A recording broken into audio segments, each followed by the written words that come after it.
We know that the sole purpose why we say Kriyas HaTorah on Shabbos, every Shabbos we have a different parsha, which we read in the Beis HaKnesses, in Shul.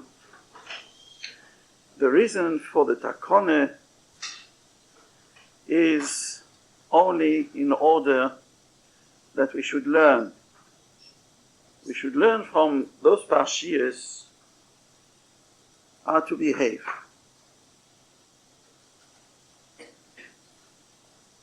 So when we read about the story of Yaakov and Essav, how they were born, already at their conception, how Rivka Imenu, when she was pregnant of the twins, and she was going on the side of the Beis HaMedrash, then she felt her baby wanted to come out, to push out, to be born. And when she was passing in front of the Beis Avodah Zorah, a temple of idols, she felt her baby wanted to be born. And shame told her, "You've got twins. One wants to learn, and when the other one wants to do Avodah Zorah, wants to worship their idols." And he told her as well, they will never be equal in greatness. When one is up, the other one is down. When the other one is down, then the first one is up. We know in the Megillas Esther when Haman had to parade with a horse, and on the back of the horse there was Mordechai, and he came back home in a very bad mood. So his wife Zeresh told him, "Im acheloiso linpol lefonov, ki nofol tipol lefonov." Since you have started your downfall in front of Mordechai, a Yehudi, you are going to be completely down. Because we know, Zeresh knew, that Uleom Yemos, that Essav and Yaakov cannot be together rulers. When one rules, the other one is a slave. When this one rules, the other one is a slave. So Zeresh told the husband, Haman, "You have started to fall down in front of Mordechai. You'll go right down. There is nothing to help you now." So always the question comes in the mind, what is Essav guilty of? If the Rebbeinu Shel Olam made Essav already in the womb of his mother with such a character, with such a tendency of wanting to worship the idols. And Rashi says also that he was born, he was all red. Rashi says it's a semen, it's a sign that he will be a murderer. So even the color of the complexion of his skin also shows this tendency to be a murderer. So he was born, in other words, he was born to be a murderer and to be an idol worshipper. So what is the guilt of Essav? Why is Essav a Rosh? Why is he guilty of being a Rosh? On the other hand, what is the merit of Yaakov? Yaakov was conceived in the beginning to be a tzaddik, like this story tells us.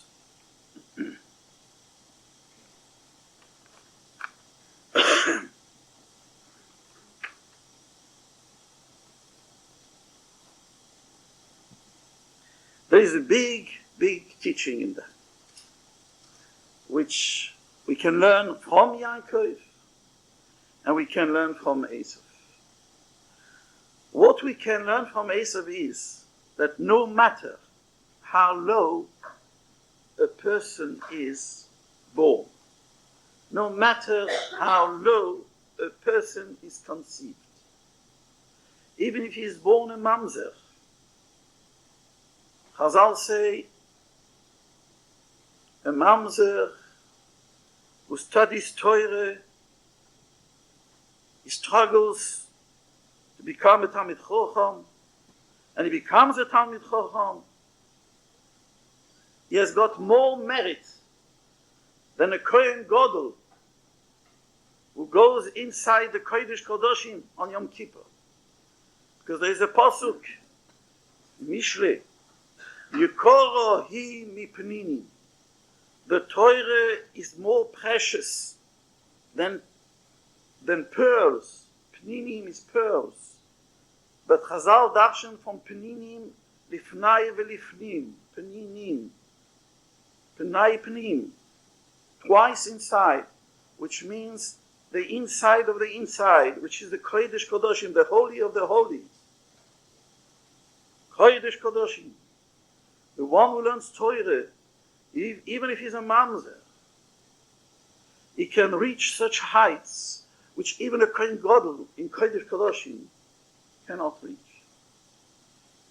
Nothing stops in front of the wish of a person, in front of his free choice. It's no good to say, if I would have been born in a frum family, or in a family of a Rosh Yeshiva, or in a family of a Rov, then today I would be much better. Look at the other one. That person there is a son of a Rosh Yeshiva. He was born B'kedusha B'Torah. His father is a great Goen, a great tzaddik. And we say the apple doesn't fall far away from the tree. So he's got all the chances to become what he has become. But from where do I come? It's no use to say that. You can't say that. Because Essav was born from Rivke and from Yitzchok. And yet he was born with the temperament of a murderer. A depraved character he had in himself. That's how HaKadosh Baruch Hu made him. And yet, he still has Bechir. And yet, he still has free choice. And if he wants, he can struggle and become a tzaddik as much as Yaakov Avinu, and even greater. That is what the Torah wants to teach us in the story of Essav. Understand?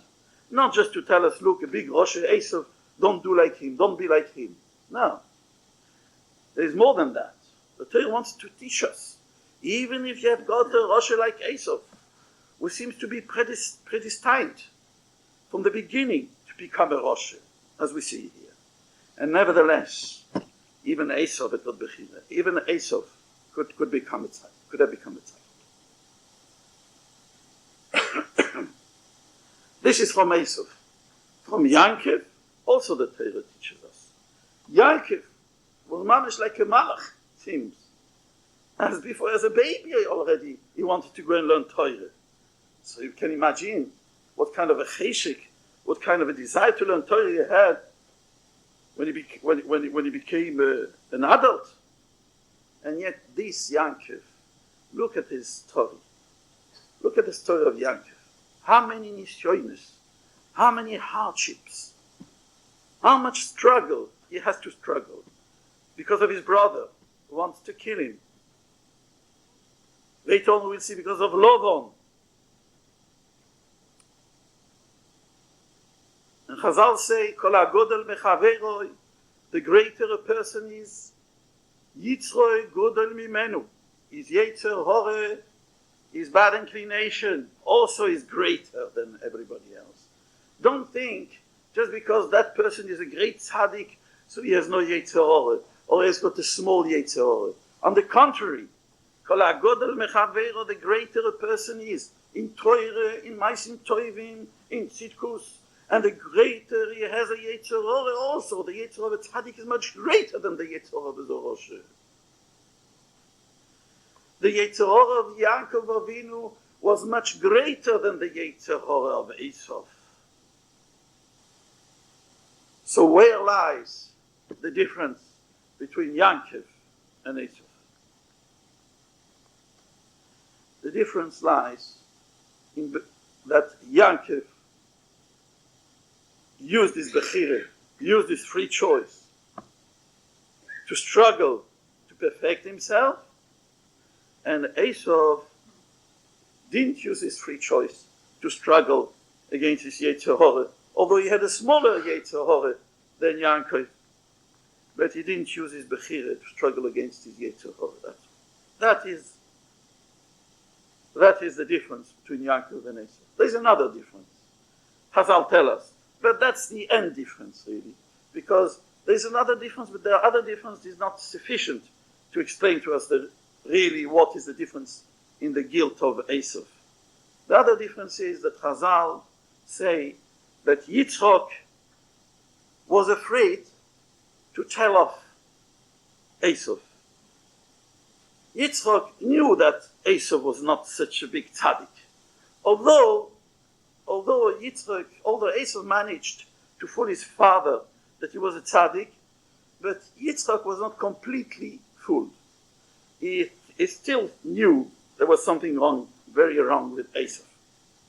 But instead of rebuking Essav, instead of telling him off, instead of giving him musar,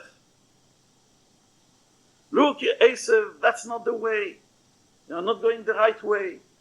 You have to be better. And to tell him words that sting. Not stam words, because otherwise they won't make any impression on a person. Chazal say, "Ve'oi haboi shicharoi musar." The father who loves his child will give him musar every morning. And the one who hides his cane hates his son. So since the Pasuk puts the two opposites, the cane, he hides his cane and he gives him musar. So we see that cane and musar is about the same. There is a cane, and there's sometimes the words. The words sometimes, they sting like a cane. Because if words don't help, if good words of encouragement don't help, sometimes one has to use something which stings a bit. Like Chazal say, "Zerok moro batalmidim." You have to throw in some bitter, like gall, in amongst the pupils. Sometimes, when you see pupils are not impressed with what you say, sometimes you have to tell them a word which stings a bit. It's for their own good. It's not because you are cross or you are angry with them, because it's in order to impress them. This is musar. And Chazal say that Yitzchok Avinu didn't give the right amount of musar to Essav. Why? Because we don't know why. The Medrash says because he bribed him, in brackets, bribed him. He gave him food. So the Medrash says that the Shoichad Ya'aver Chachomim, bribe makes people blind. So that's one thing. And we could say also because he was afraid that Essav would leave him completely. Maybe he would run to Yishmael, his uncle. My father, he'll behave with me like this. I have somewhere to go. I've got a good uncle, Yishmael, and he's going to receive me with open arms. That's what Yitzchak was afraid of. So he didn't give the full amount of musar, of sting, in his words with Yaakov Avinu. That's a medrash. The first medrash of Shemais Rabba. But be as it may, we cannot reject the fault on Yitzchak completely. Otherwise, what is Essav guilty of again? It's a fault of his father. It's not his own fault. So the answer is, if nobody gives you musar, if everybody is afraid to tell you off when you behave wrongly, don't think you are innocent. And you can answer in Yoim Adin, Boine Sheloilom, no one gave me musar, no one told me off, so it's not my fault if I stay the Rosh. No. We see from Essav, although his father did not give him the proper amount of musar, And yet, Essav Rasha goes to Gehenna. Why? Because if nobody gives you Musar, it's not a ptur, it's not an exemption to you. You have to give yourself Musar. If nobody gives you Musar, so you have to give yourself Musar. Or you have to understand that the Rebbeinu Shalom gives you Musar. If you don't give yourself Musar, then you have to realize the tzores of Leben, the tzores of life, the worries, even the little worries. All this is a Musar, is a rebuke of the Rebbeinu Shalom, that he rebukes us. Every day, kimat, every day we have got a rebuke from the Rebbeinu Shalom. But we have to understand the message, what it is. Anything which is unpleasant, when a person finds that his life is not as pleasant as it should be, when he thinks that the place where he is boring, the weather is bad, he would prefer to be somewhere else. And all that are Yisurim. They are Yisurim. Don't think it's not Yisurim. There are Yisurim which are even smaller than that. Suffering. And those sufferings are meant from the Rebbeinu Shalom that the person should start thinking in himself. Gewalt, what is with me? Where am I wrong? Why do I feel like that? And when you ask yourself that question, you find an answer. You give yourself Musar, you understand? When you give yourself Musar, you come to a conclusion. It's like Rabbi Salanta said, Musar is a light. You're in the dark, and you give yourself Musar, you ask yourself a question, what's wrong with me? And you find an answer. And sometimes the answer is such a tremendous, such a light, such something which can change all your life. But one has to ask the question, where am I going wrong? So Yankov also is a teacher to us. Don't think just because you are a Yid, you are Shomer Shabbos, you eat kosher, and you go to shul regularly, and you do all the dinim of the Torah. Don't think you are already a tzaddik. Take an example from Yankov. Yankov was such a big tzaddik, and yet how much struggle he had to struggle in order to become what he has become. And we'll see later on. Vikesh Yankov Leshev V'Shalvo. When Yankov Avinu wanted to relax a little bit, to learn Torah b'Menuchas HaNefesh with a quiet mind, the Rebbeinu Shalom said, "What? Tzaddikim, it's not enough for them that they've got Olam Haba to rest. They want to rest in Olam Hazeh as well." Straight away he sent him the worst Nisoyan, the Nisoyan of Yosef. Gewalt. What's wrong? Yankov Avinu wants to relax a little bit to learn Torah better. The Rebbeinu Shalom says no. So we see from here that Yankov Avinu, with all his greatness, but he had such tremendous nisyonos, he had such tremendous difficulties in his life. So we have to learn from Yankov. We also, although we, Baruch Hashem, we keep Torah and mitzvahs, it doesn't mean that life is glatt, everything goes smooth. We all have nisyonos, although we are tzaddikim. Baruch Hashem. Na'amech kulam tzaddikim. But we have to learn from Yankov Avinu. Even if you are a tzaddik, you still need to struggle. You still need to put an effort. Otherwise, even Yankov Avinu can fall down. And the same from Essav. Don't be broken because you say, I don't have the koiches, I don't have the intelligence, or I don't have the basis of my parents. I didn't have parents who were goinim, tzaddikim. Good. Don't say because you come to.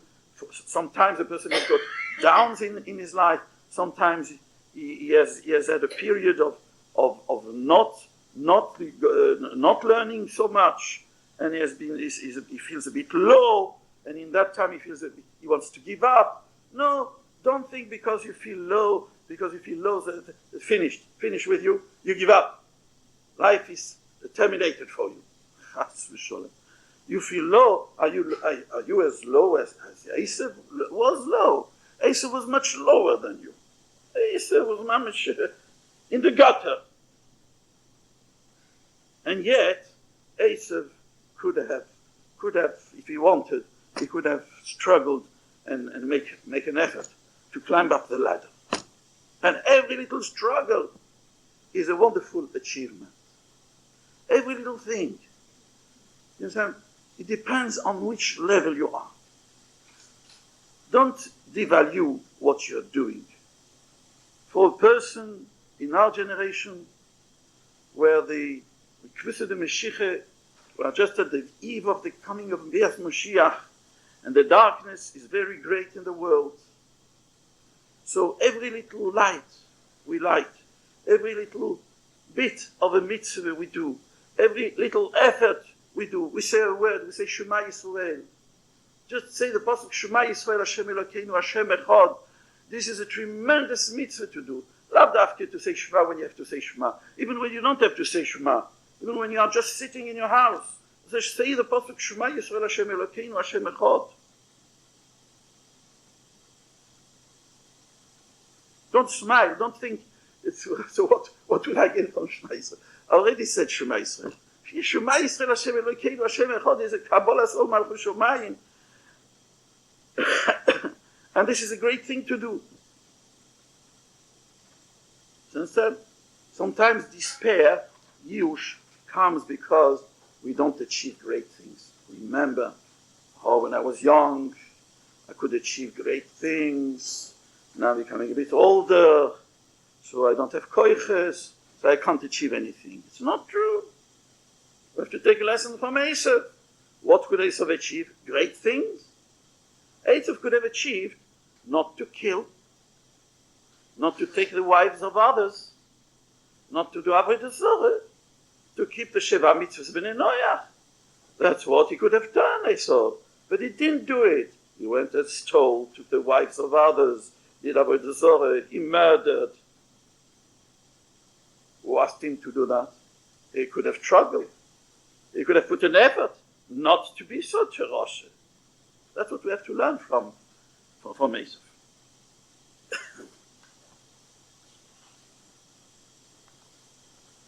So manafshir, either way, when we are in a good period of life, in a good week, we are up, we learn well, we daven well, we do mitzvahs, we feel very, we say ala ruach, you feel in a good spirit, and you find yourself, you're like Yaakov Avinu, take care. Be careful. Even Yaakov Avinu had to go through nisyonos. Don't try to relax your hold. You have to push. Go on. Further up. Never say enough. Don't say enough. Because if you don't go on higher up, you'll go down. That's from Yaakov. From Essav we have to learn, never fall into use. Never despair. Don't say, I've come to such a situation. Sometimes, in life there are surprises. So we find ourselves, why did I come to such a low madrege? What happened to me? I give up. Let's give up. No. You have to learn from Essav. You are not as low as Essav. And yet the Torah teaches us from the story of Essav that even Essav could have become a tzaddik. That is the koyach ha-bechira. This is the bechira, the levels of bechira. There is a bechira right up there, and there is a bechira right down there. There is always a choice for everybody. Even the worst Rosh in the world has got bechira. When we say that HaKadosh Baruch Hu took away the bechira of Paroi, it doesn't mean that he didn't have any bechira at all. It means he went very, very low in his bechira, because he himself had chosen not to listen to HaKadosh Baruch Hu, so HaKadosh Baruch Hu pushes him down, of course. It doesn't mean down there he doesn't have bechira. Of course down there he has bechira, but it's not the same bechira which he had in the beginning of Asor Makos, you understand? That's what it means he lost his bechira. He lost the bechira, the previous bechira, the bechira which he had in the beginning of Asor Makos, of the 10 plagues, but of course he has bechira. We find a bit later. We find also in this the beginning of the parsha, Shein tells Rivke, as we said before, Shnei goyim bevitnech u'shnei leumim mima'ayich yiporedu Ule'oim mile'oim ye'emotz. One nation will win over the other. V'rav yavotzoy. Rashi explains, what does it mean? Ule'oim mile'oim ye'emotz. It means, as we said before, when one nation, Essav, when Yaakov is up, Essav is down. As we said before with Haman and Zeresh. When Mordechai started to go up, then Haman started to go down. With this, we have to understand, what does the Torah want to teach us with this? When Essav is up, Yaakov is down. When Yaakov is up, Essav is down. And we see later on, when Yitzchak wants to give the brachas to Essav, so Rivka manages to convince Yaakov to take the place of his brother Essav, and she puts on his arms, on his back, those skins of goats, and she pushes him with a plate of stew of kid, which tastes like the venison, like the meat of game. And she tells Yaakov to take the place of Essav, to pretend that he is Essav. So Yitzchak was blind, could not see, and he comes inside the room of where Yitzchak is. And he tells his father,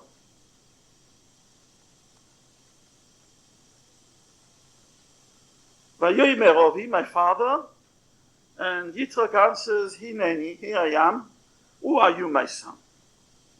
And Yaakov said to his father, I am, Essav is your firstborn.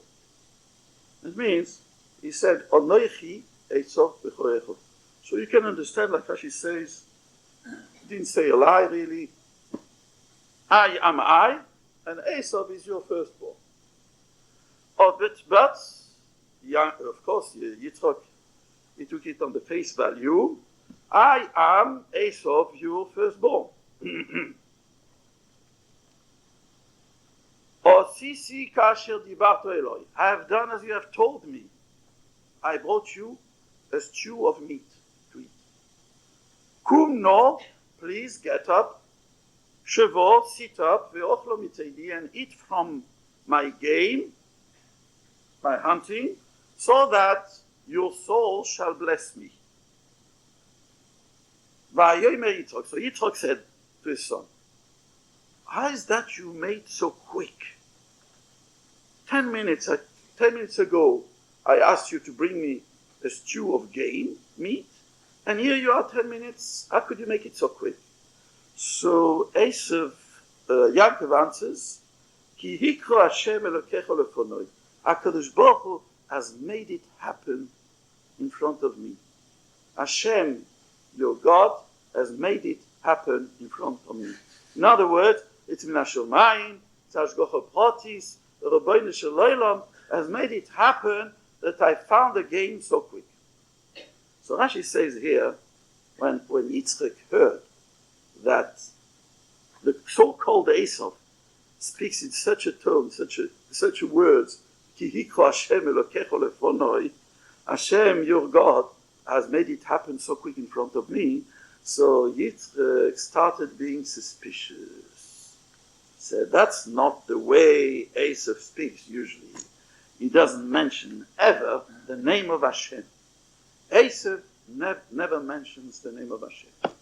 So maybe it's not Essav. Maybe it's Yaakov. So straight away Yitzchak tells his son Yaakov, says his son Yaakov, my son, come near. I want to touch you. If you are really my son Essav, or if not. So Yaakov comes near to Yitzchak, and Yitzchak touches him, and then he says, the voice is the voice of Yaakov, va'yodayim yedei Essav. But the hands are the hands of Essav. Rashi says, the voice is the voice of Yaakov. Now, what would you have said? The voice is the voice of Yaakov. You would say the voice is the voice of Yaakov because he speaks the Shem of Hashem.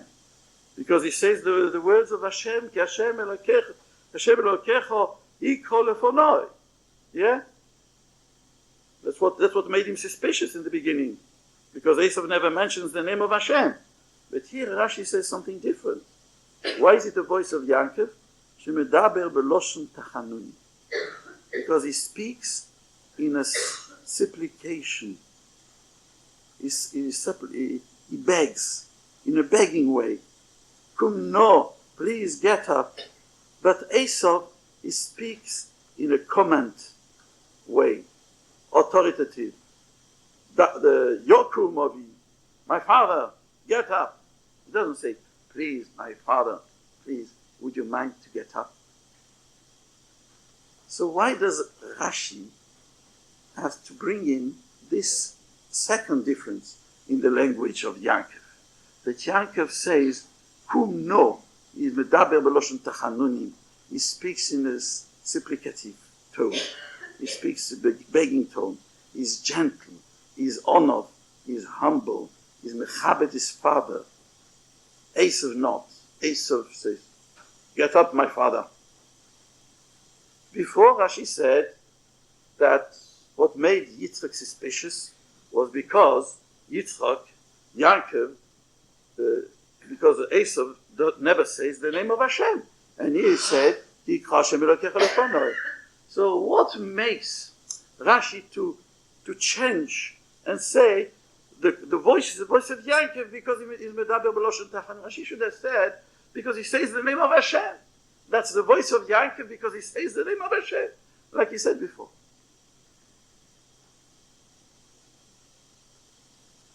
You know what Rabbi Yisrael Salanter said? Rabbi Yisrael Salanter said, and the Mislas Yesharim also says like this, to mend a midah, to mend a trait of character, is much harder than to learn the whole Shas. And the Mislas Yesharim says, Zehirus b'maisim, to be careful about one's actions, is very hard to be careful. But much harder it is to be careful about one's midas. In other words, to speak the name of Hashem, to say, Hashem Elokecha Yikol Lefonoi, it's HaKadosh Baruch Hu made it happen so quick to me. It's not so hard. Even an Essav, maybe, could have done it. It doesn't prove yet that it is the voice of Yaakov. It's only enough to throw a suspicion in the mind of Yitzchak. Maybe it's not Essav, because usually he doesn't speak like that. But for the occasion, who knows? Maybe he wants to receive a bracha. He wants not to receive a bracha. Maybe for that occasion, Essav makes an effort to say the name of Hashem. But when it comes to say, please, Father, to speak in a gentle manner, this is much, much harder. That even for the occasion, Essav could not do it. And that confirms Akol Kol Yaakov. Now that he speaks in such a way, please, my father, please, would you mind to get up to eat from the stew which I brought you, that only Yaakov can do.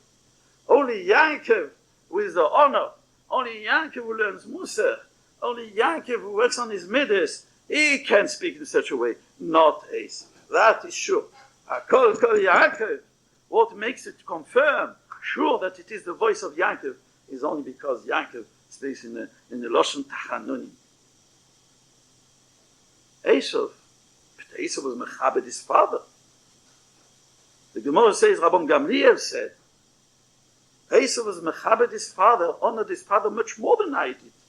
Me, when I serve my father, I don't care to change clothes. I take my big dechol and I go and I bring food to my father. But Essav, when he brought to eat to his father, he changed his clothes. He took big de malchus. He took those begodim, those begodim which he had taken from Nimrod, big de malchus. Yes, of course. Essav is mechabed his father in Maisi, in Chitzoyis. puts on big malchus, puts on beautiful clothes to serve his father, and he brings him the best food, the best meat. Like the Midrash says in the beginning, he always brought to his father the best wine, the best meat. In maisim, in actions, Essav does a wonderful kibbud avohem, more than Rabban Gamliel even.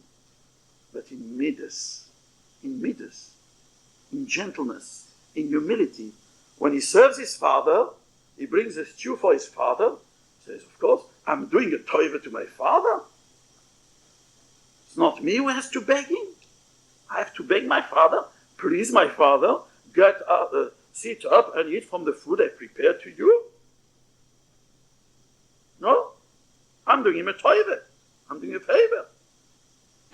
Come on, get up, eat, sit. That's Essav. The Gemara tells us, the Midrash tells us a story. There is someone who gives his father to eat pheasant and old wine every day, and he goes to Gehenna for it. And there is someone who makes his father to turn the heavy stone of the mill, and he goes to Gan Eden for that mitzvah, to make his father turn the heavy stone of the grinding mill. How does it go? It goes like that. When he brings the pheasant and the old wine to his father, so he brings it on the table, his old father says, where do you go? Where do you get such good meat? Where do you get all this money, my son, to buy every day such an old wine and such a beautiful pheasant? And the son is irritated by the questions of his old father. Says, what does it matter to you, old man? Just grind and eat. For that kind of kibbud avohem, he goes to Gehenna. This is Essav. Essav thinks he can buy mitzvahs just by buying the most beautiful wine and the best meat. Midas, never mind midas. Gentleness, smile, humility, how you do it, it doesn't matter. Midas, he doesn't know what it is. Yaakov is, no, please my father, humility. This is the difference, the main difference between Essav and Yaakov.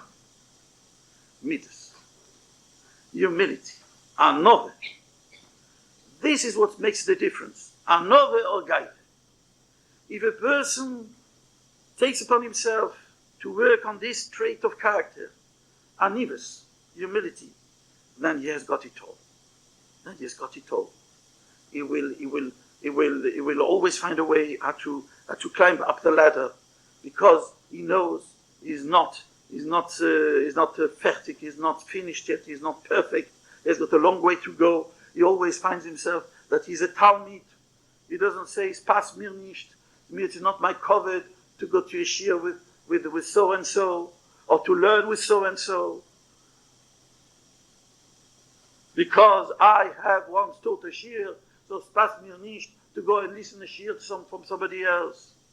And also, Honor feels that he has got a long way to go. He admits himself, he's moide, he admits to himself that he doesn't know much Torah, you understand? He doesn't fool himself.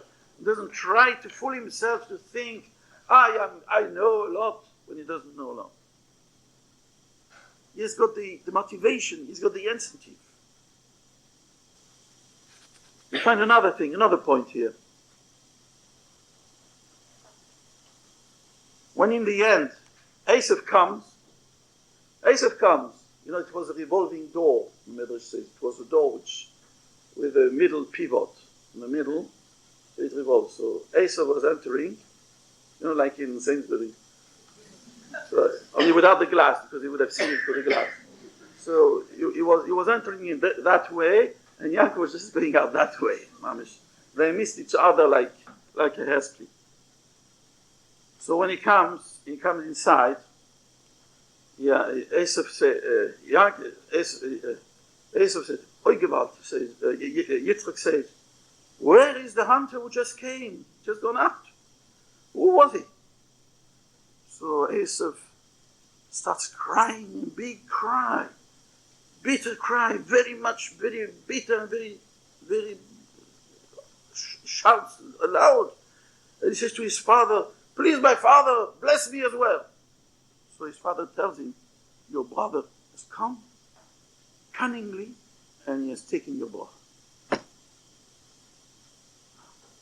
Everybody asks the question, why should Yitzchak sow the seed of hatred by telling him, your brother has come? Could have told him, I'm sorry, but I already gave the brachas to someone else. He doesn't have to say. Or he doesn't even have to say that even. Let he just say, okay, I'll give you a bracha. Someone comes to you and asks you for a bracha. No, will you say to the second person, I already gave a bracha to the first one? You can give 100 brachas, one after the other. And here Yitzchak says to Essav, your brother has taken the bracha, I can't give you the bracha. And he asks him, but don't you have another bracha left?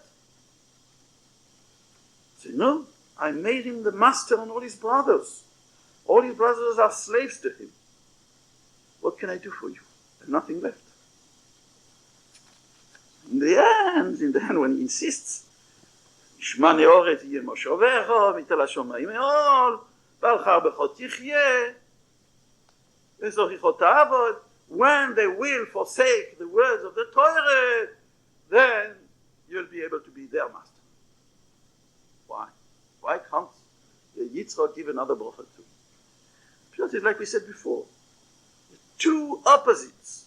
You cannot have two masters. I made him the master. I gave him the brachas. I said all his brothers would be his slaves. He said, what can I do now? He is up, and you are down. The only thing you can do is when the Yidden will forsake the Torah, then they won't be fit to receive the brachas anymore. Then you will be able to be their master. Here we see that there is a struggle, a continuous struggle, not just between Essav and Yaakov, but in the Klal Yisrael themselves. In the Klal Yisrael themselves, there is a Essav and a Yaakov, and this is a struggle without any pshora, without any compromise. We cannot compromise with the Yetzer Hara. Abdesa used to say, "Mitaganev kemen ishmachin kem pshora." With the Ganev, you cannot make a pshora. That was the mistake of all the nations of Europe when they wanted to make a pshora with Hitler at Munich. They thought if they will give them Czechoslovakia, then they'll appease him. But the Ganev, he doesn't want an arm. He wants the whole thing, understand? Said Rav Dessler, "Mitaganev kemen ishmachin kem pshora." The Yetzer Hara is le'oim yemos. Either you are the master on your Yetzer Hara, then you are up and he's down, or he is up and then you are down. So these those points which we have to reflect upon. And again, say mainly what the koyach habechira, the power of bechira is so great. No matter how low a person can feel sometimes, it doesn't mean anything. It can still become a tzaddik, can still struggle, and every little step of the way, which he does with more effort, is worth 1,000. And also that the main thing, the main aliyah, the main steigen of Yaakov Avinu and us, it's in our nivus, in midas. When we strengthen ourselves in our humility, then we are okay. Nothing can go on there.